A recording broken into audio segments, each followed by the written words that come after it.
My name is Stephanie Urbina Jones. And I am Jeremy Pajer. And we're the co-founders of Freedom, Folk, and Soul, a transformational community of the healing arts. And we love to take people on journeys and adventures, transformational work. We love to dance. And we love to really help people find their own medicine and bring their message and become teachers. And so we have ministerial trainings and all sorts of things.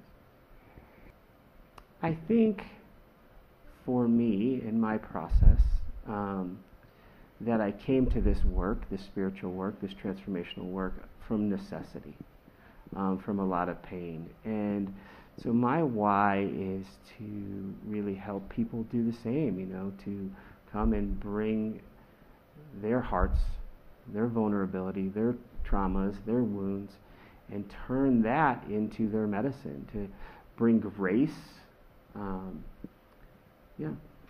bring grace to themselves. And for me, I was born a dreamer, and I had these amazing dreams, but I could not live them. And it was through these healing ways that I rapidly transformed my life and was able to live the dreams that I'd had all those years. And so I have such a great passion for holding that for other people and walking with them, being their sacred witness, and creating journeys of all kinds, whether it's in the United States or here in the pyramids of Teotihuacan or Egypt or Peru or online. Whatever the portal is, it's about inviting folks into an initiation that will inevitably, they will remember who they are and step into who they were born to be. Well, and claim their freedom, claim their choice, stop being locked into their old programming. So how did Jeremy and I meet?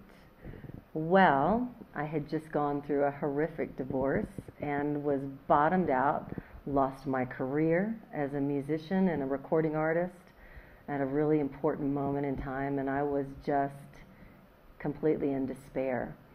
And my publicist, Allison Auerbach, was so concerned that she bought me a ticket for a weekend retreat. And there at that weekend retreat, they did breath work and fire walk and an overnight, all kinds of things we do. And Jeremy Pajer was leading the sweat lodge.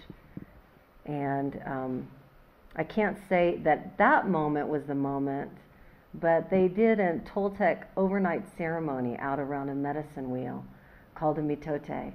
And you stay up all night under the stars and the moon. You can't talk. And Jeremy was there right beside me on my blanket because he didn't have one. And all I can say is there was something that magic happened, and it was the beginning of a beautiful dream. A beautiful dream. Okay, so now should I share the real story? Well, it kind of started like that. I had met her brother a few years before that, and so I think Steph had heard about me. And so she came up to me at the sweat lodge asking me questions like, well, I have all this judgment. How do I get it in my head? And at that point, I was already smitten a little bit, so I couldn't even answer her. I'm like, well, just stop it. And then we progressed. We had a conversation after dinner, and then we went up to this medicine wheel, which is where we met. We met in a medicine wheel. We got engaged in that same medicine wheel. We were going to get married in that same medicine wheel, and then we had a monsoon come through, and so we moved it to another beautiful place that was a medicine wheel. But as I was walking through the crowd, Miss Jones had her sheet out, and she's like, do you have a blanket? And I said, no, you can share mine. And I thought, I'm in. I'm in. Yeah, well, here's my truth, because I had just been completely devastated by my first marriage, I was not interested at all. But because Jeremy had helped my brother, and I'd heard his name here in Teotihuacan and in other circles, I was open. And, well, here we are, 12 years later. 12 years later, yeah. Well, I feel like my rebellion is sacred, and it's been important for me to own that. You know, I felt ashamed and like I didn't belong, like I was somehow what I wanted was crazy all those years. And this sacred work that we've been doing has helped me to go back to those younger, especially my teenage self, who ended up disassociating in many ways over the years, going back to her, honoring this part of me and saying and knowing, living that rebellion that I had in all those ways was me seeking my sovereignty. And it's so important for me in order to seriously step into who I am. So it was born out of that, and I will just say for me, I believe that Jeremy and I are kind of matched up as sacred rebels. Well, they certainly come out when we're in disagreement. Yeah. You know, so how was Sacred Rebel, how did it come to be, or how did this book come to be? I think it started probably 4 or 5 years ago. I mean, of course it started much younger than that, but I think, 4 or 5 years ago we created the Toltec Medicine Wheel of Transformation. And one of those directions, the South, is about fire and passion and adolescence and owning our yes and owning our no and identity and claiming who we really are. And so we call that Sacred Rebel. That's the, we call it the South and Sacred Rebel. And from that, continuing to teach that for the last 4 or 5 years, it just has been really important. And then, of course, like all of our teachings that we present, they work us. They work us. And for me, it's been the last 3 or 4 years have been a real process, even after 20 years of this work, to stepping in even more fully to who I am, regardless of what crazy expectation I create in myself that I have to be for other people, and so, yeah, I think that's really how it came to be, and so here we are. I want to go. Go. So working with this particular group of authors and healers has really been amazing. One, because many of them we've had the opportunity to work with for many years, and we've really got to witness their transformation. And this feels like the next step for a lot of them as they really own who they've become and who they are as healers and teachers. And it's just really exciting because it has been so personal in so many ways. Well, and it's really cool to witness this natural evolution that happens. Traditionally, someone will come to work with us when they're in some kind of pain or at a giant crossroad in their life. They're longing for an answer or clarity or something, and then they do this work, and they excavate, and they find more and more of the freedom and the joy and the passion and what they want to do.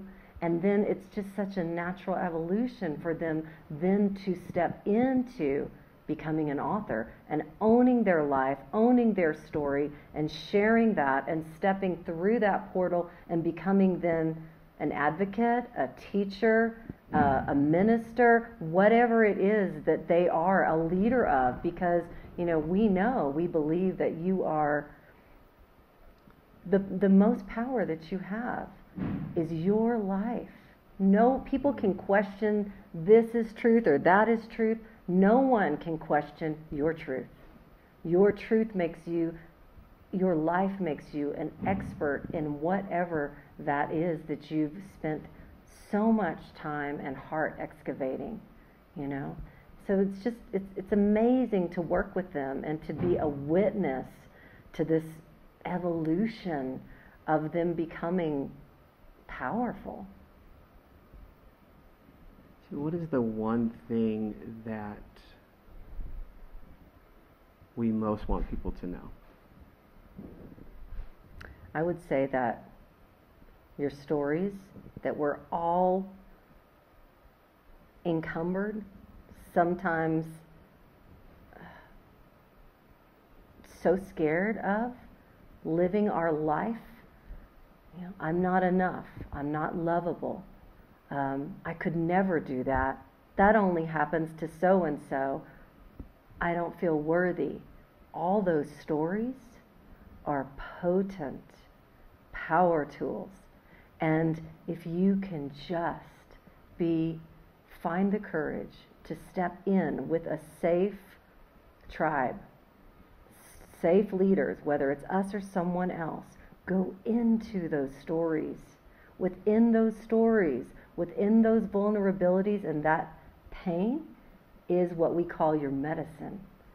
It is a map to your destiny, to your truth, and really who you were born to be. Be relentless about your own life and your own healing. And I guess I would say that there is more joy, more freedom, more connection, more love than we have experienced so far in our life. And so when we're stepping into doing this work, it seems like it's so much work to get out of it kind of what we've already experienced. All we have is that reference point of what level of joy or connection or freedom we've experienced so far in our life. And so when we really start to dive in and do this work and lay our hearts on the altar and bring those stories forward, the level of freedom is so much beyond what we could have ever expected. And so TikTok in some sense, it's like we have only so much time, and you deserve freedom. You deserve love, you deserve connection. Joy, passion, adventure. And I promise it's there. Is it easy to get there? Not always. We have to go into the darkness, I guess you could say. But the freedom is amazing.